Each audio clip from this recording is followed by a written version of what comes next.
Bueno, intensidad de corriente. ¿Está bien? Después vamos a ver cómo se mide, pero ya les anticipo que la intensidad de corriente va a ser una cantidad que va a tener que ver con carga por unidad de tiempo, coulomb por unidad de tiempo, y eso se llama ampere. Después ahora lo vamos a ver más claro. Entonces, en la cabeza, cada vez que ustedes tienen la idea de corriente, tienen que hacerse esta idea. Cargas que se mueven dentro del material con una velocidad media v sub d. Una aclaración es la siguiente. Imagínense que velocidades positivas son hacia la derecha, o sea, yo tengo el x en el x hacia la derecha son velocidades positivas, entonces tengo esta situación, y si tengo entonces cargas positivas que se mueven a la derecha, fíjense que Q es positivo, bueno, NA es positivo, y la velocidad también tiene signo positivo, con esa convención, así que la intensidad va a ser una intensidad positiva, ¿no? Pero también puede haber una situación donde tengo cargas negativas moviéndose hacia la izquierda. Y en ese caso, la velocidad va a tener una componente negativa en el eje X, pero la carga también va a ser negativa, porque son cargas negativas. Así que el producto va a seguir siendo positivo. Entonces, muchas veces, en los dos casos describen una situación donde la intensidad de corriente es positiva. ¿Está bien? Entonces, hay como una equivalencia en la descripción. Cargas positivas que se mueven hacia la derecha dan una intensidad del mismo signo que cargas negativas que se mueven hacia la izquierda. Entonces, muchas veces vamos a hacer uso de esta equivalencia, porque en los materiales en general las cargas conductoras son negativas, y en algunos modelitos los vamos a pensar como si fueran cargas positivas que se mueven en el sentido contrario. Pero ustedes tienen que tener en cuenta esta aclaración de estas dos situaciones. ¿Vale? Muy bien. Bueno, otra cantidad interesante, que está muy relacionada con intensidad de corriente, se conoce como densidad de corriente, que es simplemente la intensidad que atraviesa cierto área por unidad de área. Entonces, con eso que hago, esta cantidad me queda independiente un poco de esta variable geométrica que era el área del conductor perpendicular al movimiento de las cargas. ¿Está bien? Entonces, la densidad de corriente es la intensidad por unidad de área, que en términos de las cantidades asociadas al material, queda simplemente Q por N por la velocidad, ¿no? Me independizo de la dependencia con el área de la sección que atraviesa. Bueno, entonces, esta es la descripción. Con estas cantidades vamos a describir las cargas que se mueven. Ahora vamos a entender un poquito de dónde vienen las cargas en movimiento. ¿Cómo se pueden poner cargas en movimiento dentro de un conductor? Entonces, la intensidad tenía que ver con la velocidad y con cuántas cargas se están poniendo en movimiento. En una situación donde el campo es cero, ¿está bien?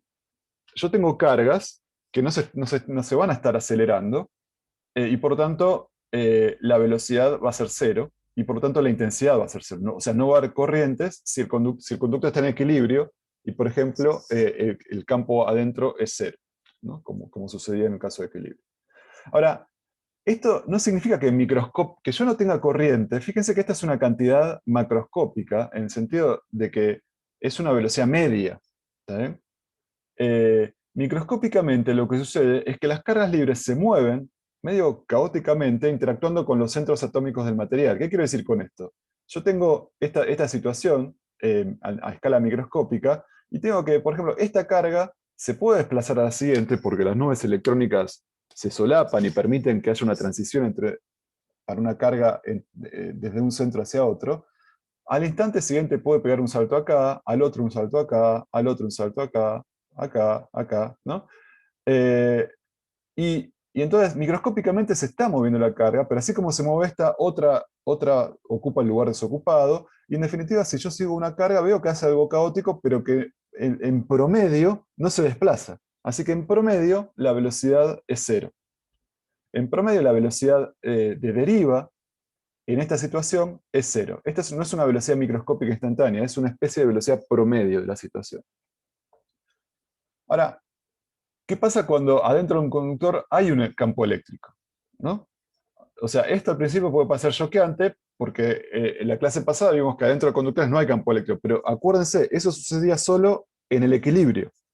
Acá estamos hablando de situaciones fuera de equilibrio, estacionarias, pero fuera del equilibrio. Entonces, en esas situaciones, yo puedo asumir que efectivamente tengo un campo que todavía no se anuló, yo lo estoy forzando de afuera que aparezca, entonces dentro del material tengo el campo eléctrico, en este caso va de derecha a izquierda, y por lo tanto las cargas negativas, los portadores de carga, van a sentir una fuerza, Q por E.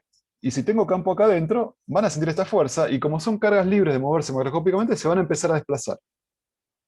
Ahora, ¿cómo es muy diferente el movimiento de estas cargas dentro del material que si estuviesen afuera, en el vacío? O sea, si estuviesen en el vacío se acelerarían, pero adentro del material lo que pasa es que, bueno, la carga va a empezar puede pegar un salto, puede pegar otro salto, puede de repente retroceder un poquito más, pero después va a pegar otro salto y así sucesivamente. Entonces, la fuerza la fuerza, este, impone un sesgo que es diferente a que la acelera todo el tiempo, pero impone un sesgo que la va llevando a la partícula a que se desplace hacia la derecha, hacia donde debería desplazarse según el campo eléctrico externo, este, que tenga un desplazamiento efectivo en esa dirección.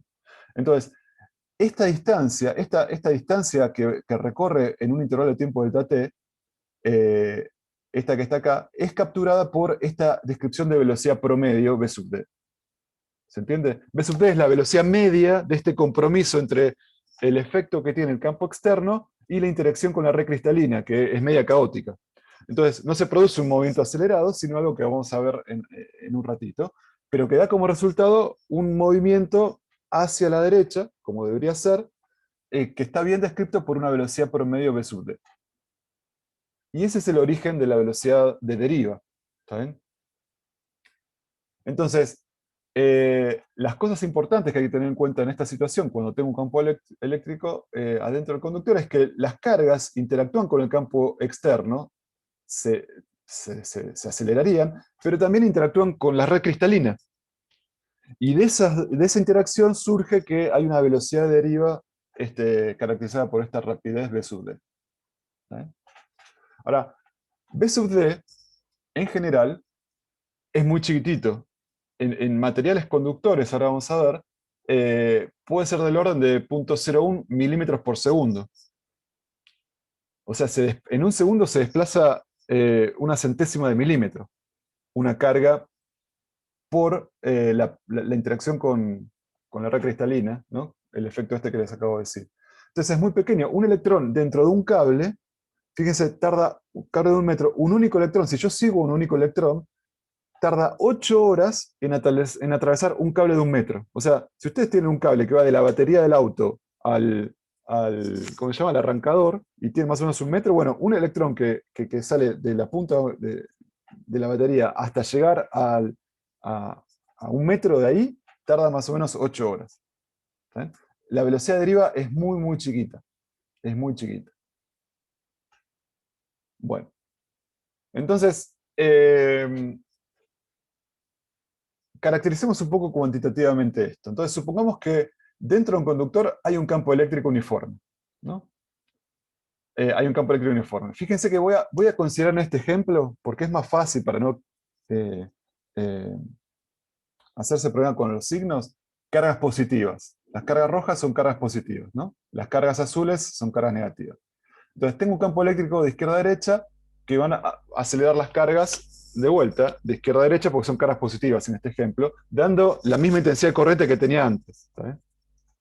Que tenía el campo para el otro lado. Bueno, entonces, tengo un conductor de largo L, con una sección dada transversal, y entonces, lo primero que veo, lo que puedo decir es lo siguiente. Fíjense, si yo tengo un campo eléctrico que va, digo que hay un campo eléctrico desde acá hasta acá en esta dirección, entonces tiene que haber una diferencia de potencial, ¿no? Porque si yo tengo un campo eléctrico, o sea, el potencial acá, o sea, para ir desde un punto acá a un punto acá, tengo que hacer un trabajo contra el campo eléctrico, una carga de prueba. Eso quiere decir que los potenciales acá y acá no son iguales, ¿está bien? Porque tengo que hacer trabajo contra el campo eléctrico. Entonces, la primera cosa que les recuerdo entonces, que tener un campo eléctrico adentro de un conductor significa que no todos los puntos del conductor van a estar al mismo potencial. En particular, toda esta parte va a estar un potencial que llamo V sub A, y toda esta parte, las equipotenciales son verticales, son secciones verticales, toda esta parte va a estar a un potencial V sub B. ¿Les parece bien esto? Sí. Bueno. Y entonces va a haber una diferencia de potencial entre esta parte y esta parte. V sub B menos V sub A. ¿Y a qué va a ser igual esa diferencia? Bueno, yo conozco el campo eléctrico, conozco el L, el trabajo por unidad de carga que tengo que hacer para llevar una carga de un lugar a otro es menos C por L. Entonces la diferencia de potencial va a ser esa. Listo. Ahora, muy bien. Ahora, lo que interesó de un punto de vista práctico era caracterizar para un dado material, cuál va a ser el número de cargas que se van a poner en movimiento cuando el material lo someto a una dada diferencia de potencial. ¿Está bien? Entonces, imagínense en el laboratorio que a la gente le interesaba mucho caracterizar los materiales en términos de este proceso. Entonces, lo que se empezó a verificar es que para muchos materiales había una relación proporcional entre cuánta era la diferencia potencial, o sea, qué tan intenso era el campo, cuánto era la diferencia potencial que yo sometía a un dado material y la cantidad de corriente que empezaba a circular, la cantidad de portadores de carga y con qué velocidad circulaban en el material. Y la relación es esta que está acá. Es una relación muy simple que me dice que hay una relación lineal entre la diferencia de potencial a la que yo someto dos puntos del conductor y la intensidad que se pone de manifiesto entre esos puntos, ¿no? Y la constante proporcionalidad se conoce como resistencia del material, SR. ¿Está bien? Entonces, esto lo que me dice es que hay una relación lineal entre la intensidad que empieza a circular por un dado material de una dada geometría cuando lo someto a una diferencia de potencial delta V. Y esta ley se la llama ley de Ohm. ¿Bien? Es una ley fenomenológica, ¿está bien? En el sentido de que los tipos van, miden de alguna manera la intensidad de corriente, miden de alguna manera el delta V y encuentran que hay una relación lineal. Y esa relación y esa constante la llaman resistencia del material. En realidad, bueno, en este ejemplo es una resistencia del segmento conductor de esta geometría y en particular del largo L. ¿Ven? Esto se llama ley de Ohm. Obviamente, cuanto mayor es delta V, también mayor es la delta I. Perdón, mayor es la intensidad de corriente, ¿no? Si yo pongo más diferencia potencial acá, el campo adentro va a ser más intenso y por lo tanto va a producir una velocidad de deriva más grande, las cargas se van a mover más rápido y más cargas van a atravesar por unidad de tiempo la sección transversal de esto, por lo tanto aumenta la intensidad de corriente. ¿Estamos bien? Muy bien. Bueno, entonces, no lo anoté antes, pero bueno, acuérdense que I era Coulomb por unidad de tiempo y eso se llama ampere, que se denota con la letra A. Y teniendo en cuenta eso, esta relación me dice que las unidades de resistencia de un dado conductor tienen que ver con voltaje, las unidades de la diferencia potencial, sobre ampere, sobre la intensidad de corriente. Y el voltaje sobre ampere tiene un nombre propio, se lo denomina con la letra omega y se pronuncia ohms. ¿Está bien? En reconocimiento a la ley de Ohm. Entonces las resistencias se miden en ohm. ¿Está bien? Fíjense que para resistencias más grandes, para una dada diferencia potencial, si la resistencia es más grande, la intensidad que va a circular es más chiquita. Entonces, elementos de muy alta resistencia, cuando yo pongo una diferencia potencial entre sus costados, van a poner en movimiento con trabajo algunas cargas, si la resistencia es muy alta, y por lo tanto la intensidad va a ser muy chiquitita. Materiales muy conductores son materiales de resistencia muy baja, y entonces, para una dada diferencia potencial, la intensidad es muy alta. Significa que a nivel microscópico, con mucha facilidad, no acelera, digamos, pone en movimiento cargas que se van a desplazar con una velocidad de desplazamiento relativamente alta. ¿Está? Esa es la visión microscópica por qué hay materiales con distinta resistencia R. Bien. Sí. Eh, digamos, esto que acabas de decir, ¿vale solo para materiales conductores o también hay una interpretación para lo que serían los dieléctricos? Bueno, en principio vale para materiales que se llaman ómicos. Los materiales ómicos son materiales en los cuales vale la ley de Ohm. ¿Está bien? Porque esta es una ley fenomenológica. Yo voy y agarro un material y mido esto y no da, bueno, no sigue la ley de Ohm. ¿Está bien? Eh, pero es verdad lo que decís, yo un material muy poco conductor, casi un dieléctrico te diría, fenomenológicamente también lo puedo pensar como que tiene una resistencia infinita. Entonces fíjate, algo que tiene una resistencia infinita, no importa cuánta diferencia de potencial le ponga, la corriente va a ser cero. ¿Está bien? Entonces, en ese sentido, sí le puedo pensar un material dieléctrico no conductor como un material de resistencia infinita. Ahora, Perfecto. desde el punto de vista del laboratorio, es más fácil controlar el voltaje que yo pongo sobre un conductor que la intensidad de corriente. Y la ley de Ohm así escrita, está escrita como que la variable independiente es la corriente, ¿no?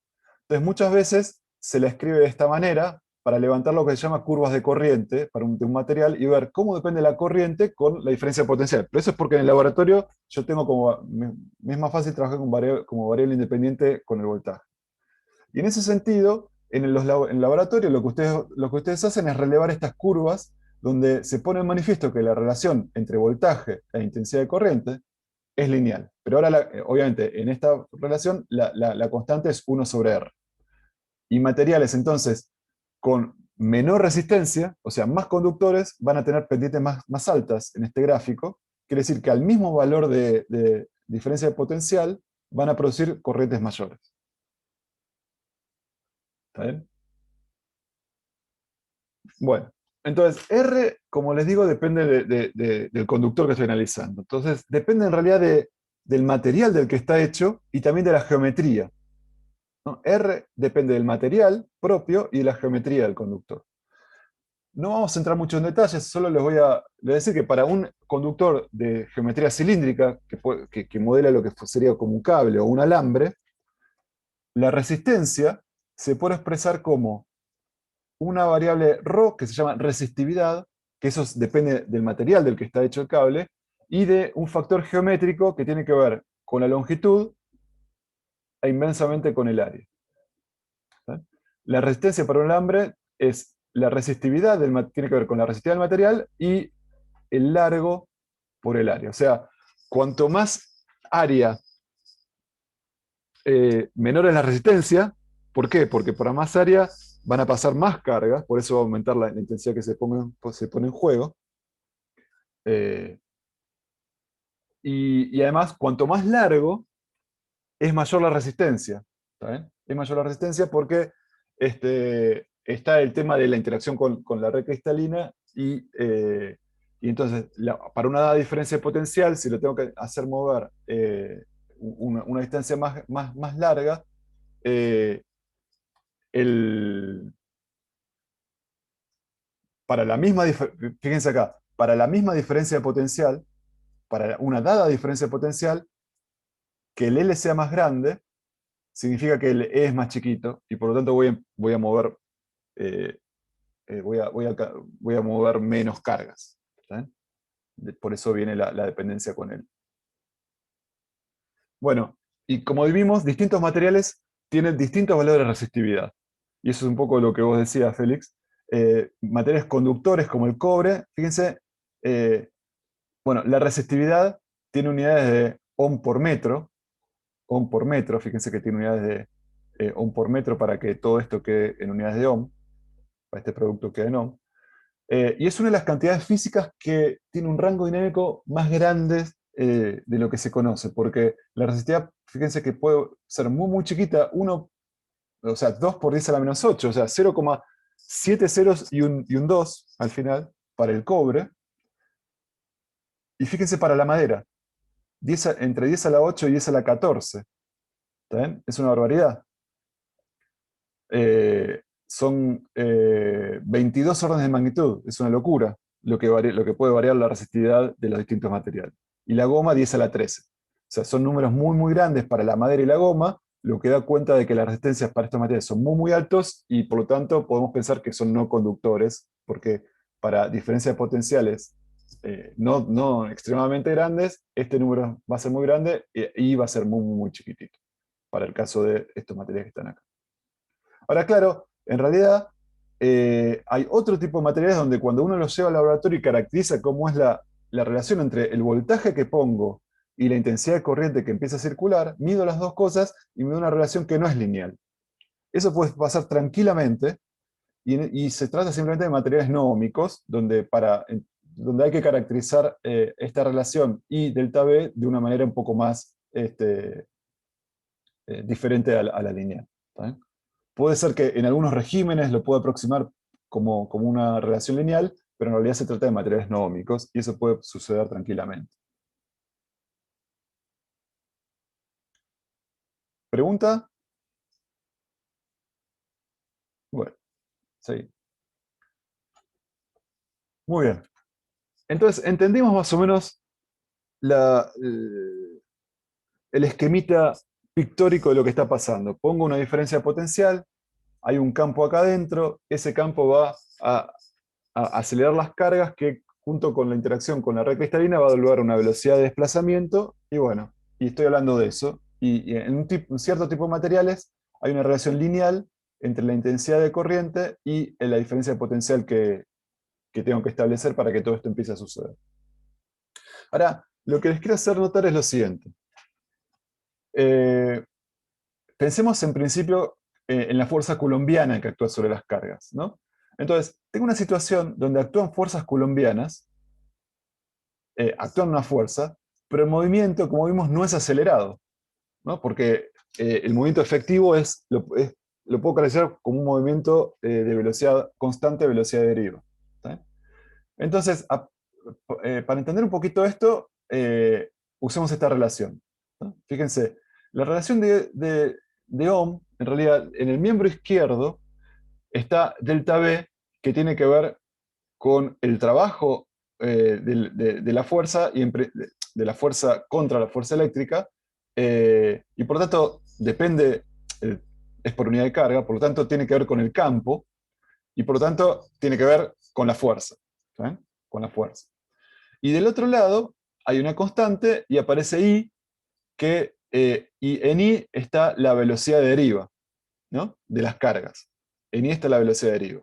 Entonces, en definitiva, la ley de Ohm lo que me vincula, me dice que el efecto de que aparezca la fuerza eléctrica, ¿está bien? Hace que está muy relacionado con la aparición de una velocidad constante de movimiento. Y esto en principio, como yo les digo, crea una situación que evidentemente no es la situación que uno espera en el vacío, porque si no estuviera las cosas en el material y yo simplemente tengo una fuerza actuando sobre una carga, espero que la relación que aparezca sea la fuerza con algo relacionado con la aceleración de la partícula, no con la velocidad de la partícula. La segunda ley de Newton me dice que si yo aplico una fuerza, el efecto de esa fuerza va a ser cambiar el estado de movimiento, o sea, producir una aceleración. En este caso no estoy viendo eso. La ley de Ohm lleva implícita una relación entre la fuerza y la velocidad, no entre la fuerza y la, y la aceleración. Entonces, lo que me estaría diciendo es que, bueno, si yo aumento la fuerza que actúa a nivel microscópico, lo que voy a estar aumentando es la velocidad. Digamos, voy a estar produciendo un movimiento de velocidad constante un poco más grande, pero no un movimiento acelerado. ¿Sí? Entonces, en este caso, aparece esta relación entre fuerza y velocidad. Entonces, en definitiva, este tipo de relación, cuando yo analizo una situación y aparece este tipo de vínculo, lo que está poniéndose en juego tiene que ver con la aparición de lo que se conoce como procesos disipativos. Para que esto ocurra en general, los elementos que están siendo sometidos a esta fuerza deberían estar interactuando disipativamente con otras cosas. ¿Está bien? Ahora vamos a tratar de entender un poquito de eso. Eso quizás ya lo vieron ustedes cuando vieron la parte de mecánica. ¿Se acuerdan que cuando había situaciones donde uno no podía despreciar, por ejemplo, la resistencia con el aire, uno llegaba a situaciones donde la partícula, aunque estaba acelerada por el campo gravitatorio, llegaba a una situación de velocidad constante, ¿no? Porque había una fuerza debido al peso ¿está bien? Pero también había una fuerza debido a la resistencia del aire que lo frenaba y lo equilibraba en algún momento, porque esta fuerza, debido a la resistencia del aire, era proporcional a la velocidad y se oponía al desplazamiento, y por lo tanto había una velocidad en la cual se igualaban las dos, y a partir de ahí caía a velocidad constante. No sé si recuerdan eso, pero una vez que se establecía esa luego un transitorio, el muñequito este caía a velocidad constante. Y la clave de eso es la aparición de esta fuerza de la resistencia del aire, donde había un proceso disipativo como el que les voy a contar ahora. Entonces, un poco lo que vimos ya vimos el origen de esto, y el origen de esto es que en realidad la partícula acelerada no solo se ve sometida a la fuerza del campo eléctrico externo E, sino que interactúa con la red cristalina. Entonces, eh, cuando yo tengo una partícula, supóngase esta que está acá, empieza a acelerarse, pero de repente choca con un centro atómico, ¿no? Hace una colisión y le cede parte de su energía cinética, le cede al centro atómico, sí, al núcleo atómico ese, bueno, va a recibir ese choque y se va a agitar de una manera un poco más energética, ¿está bien? Y claro, la partícula entonces se acelera, choca con el centro atómico que queda así, sale para un lado, para cualquier lado después de la colisión, y claro, dentro del material sigue habiendo un campo eléctrico, así que va a volver a acelerarse hasta el siguiente choque y así sucesivamente. Pero en definitiva lo que tenemos es que las partículas que se empiezan efectivamente a acelerar, rápidamente ceden parte de esa energía cinética a a la red cristalina, la hace vibrar más rápido, incrementa la agitación desordenada de los átomos y por lo tanto lo calienta.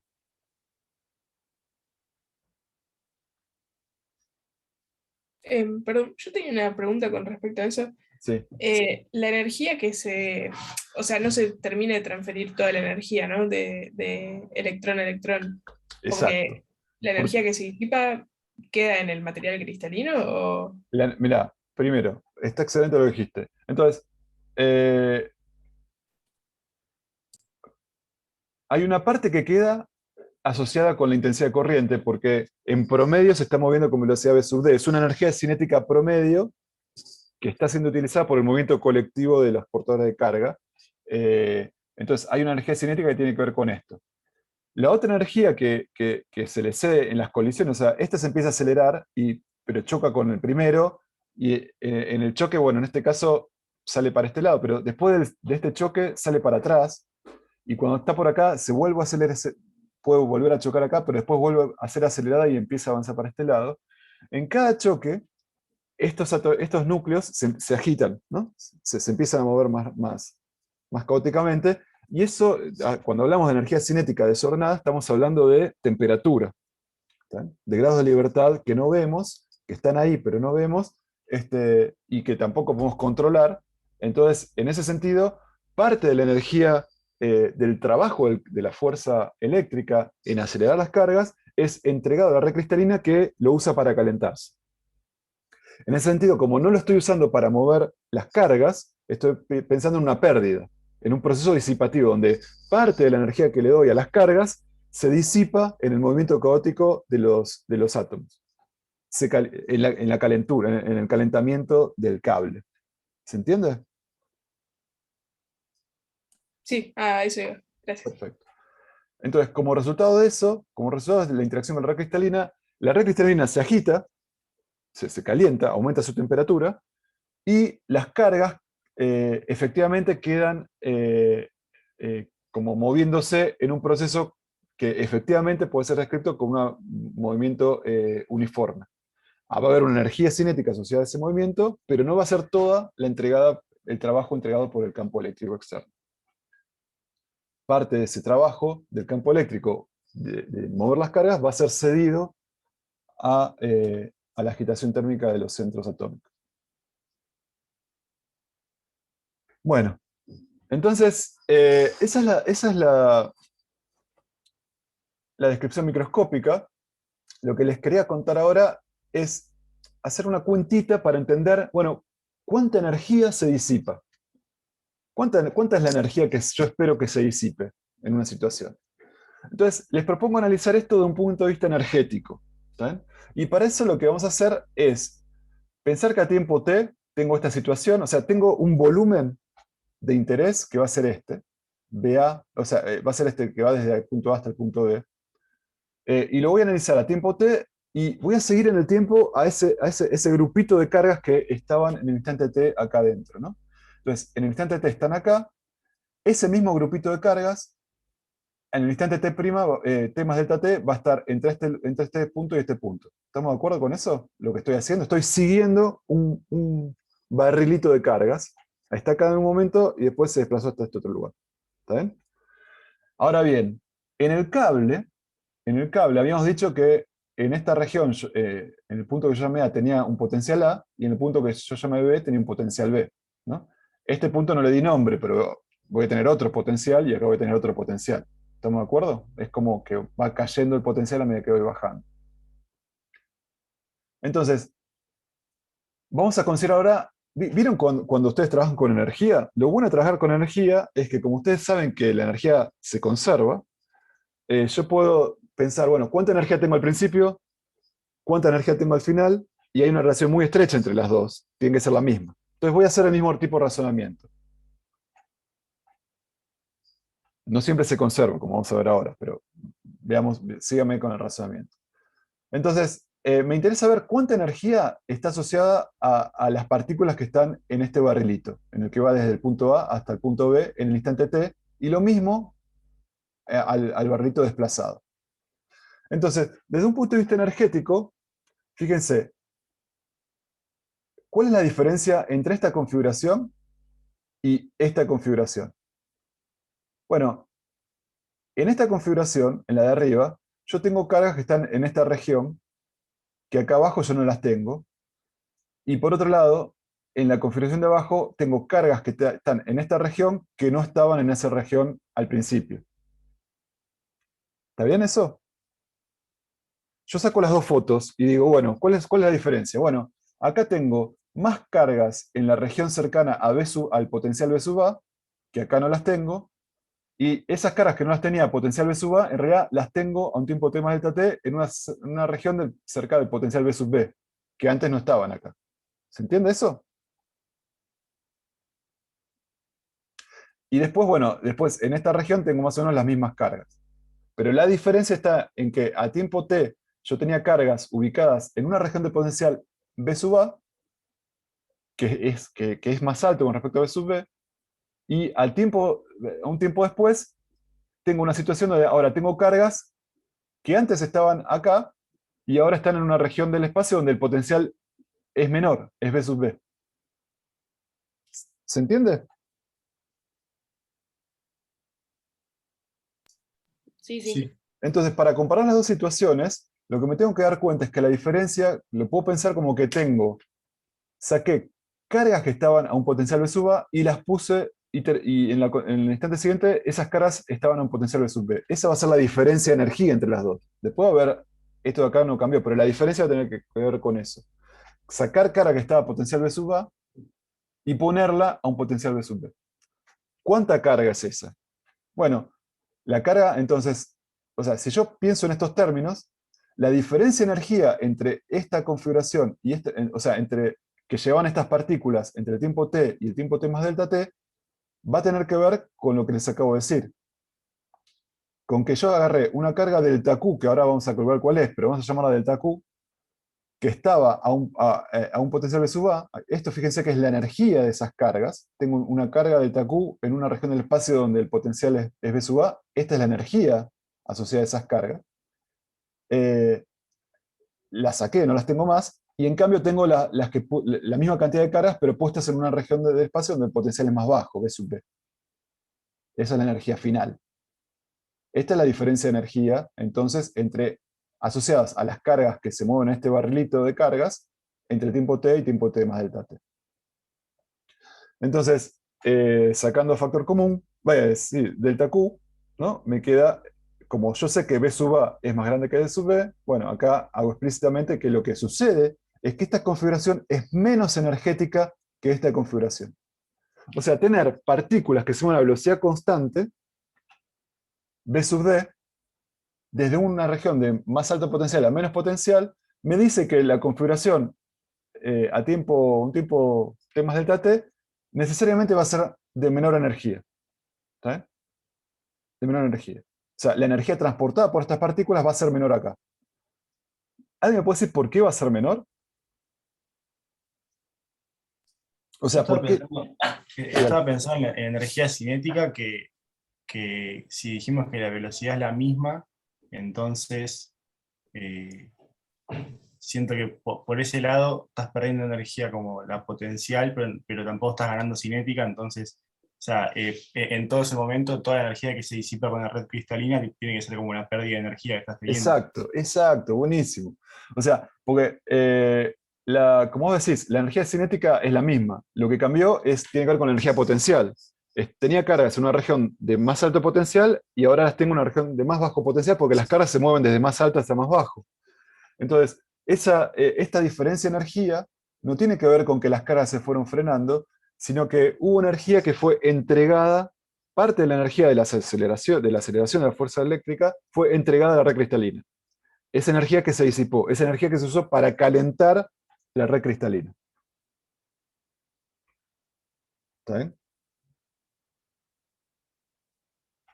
Entonces, vamos a cuantificarla de todas formas. Entonces, la caída en la energía asociada a las partículas estas que se están moviendo en este barrilito tiene que ver con delta Q por la diferencia de potencial, por la caída de tensión a lo largo del segmento AB, ¿no? Es esto que está acá. Ahora, lo que me va a interesar es, esta es la energía entre T y más delta T, pero lo que me va a interesar es cuánta energía pierdo por unidad de tiempo, para independizar un poco de este delta T. Entonces, si divido por delta T a ambos miembros, fíjense que lo que me queda es que la variación de energía por unidad de tiempo, perdón, menos, es igual a la intensidad de corriente por la diferencia de potencial. Porque dQ sobre delta T, justamente, es la intensidad de corriente. Esto que está acá, fíjense que esto que está acá, es cuánta energía pierdo por unidad de tiempo, cuánta energía pierden por unidad de tiempo las partículas estas que se están moviendo. Con el signo, entonces este cociente es negativo, con el signo menos queda positivo, justamente porque toda esta parte queda positiva. Y entonces hablo de potencia disipada. Esta es la potencia energía por unidad de tiempo es potencia. Y esta es la potencia entonces disipada. Entonces lo que estoy viendo con este razonamiento es que la potencia disipada es igual a la corriente por la diferencia de potencial. Y por delta V. Y esta es la energía que se cede a la red por unidad de tiempo. Ahora, como además el material es... Esto es totalmente general. Esto es totalmente general. Como además el material es óhmico, yo sé que hay una relación entre la caída de tensión y la intensidad, una relación lineal, y por lo tanto, para materiales óhmicos, esta expresión puede ser escrita de esta manera.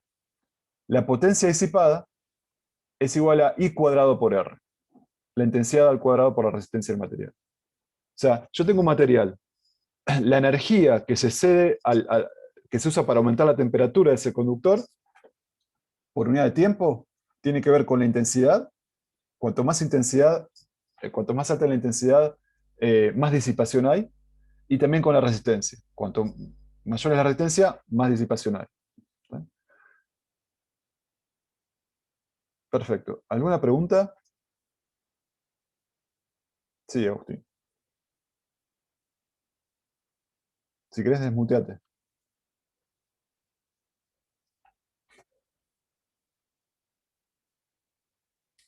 Bueno, ¿qué es la resistencia desde el punto de vista físico? La resistencia desde el punto de vista físico tiene que ver justamente con, por ejemplo, el libre camino medio que hay entre un centro atómico y otro, porque eso me va a decir durante cuánto tiempo la fuerza eléctrica puede actuar acelerando las cargas antes de que aparezca un choque y se produzca uno de estos efectos disipativos, por ejemplo.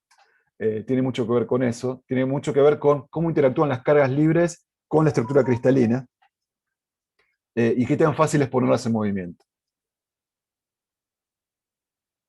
Todo eso está capturado con la resistividad. Acuérdate que la resistencia tiene la parte de resistividad, pero también tiene una parte de geometría. Bueno. Muy bien.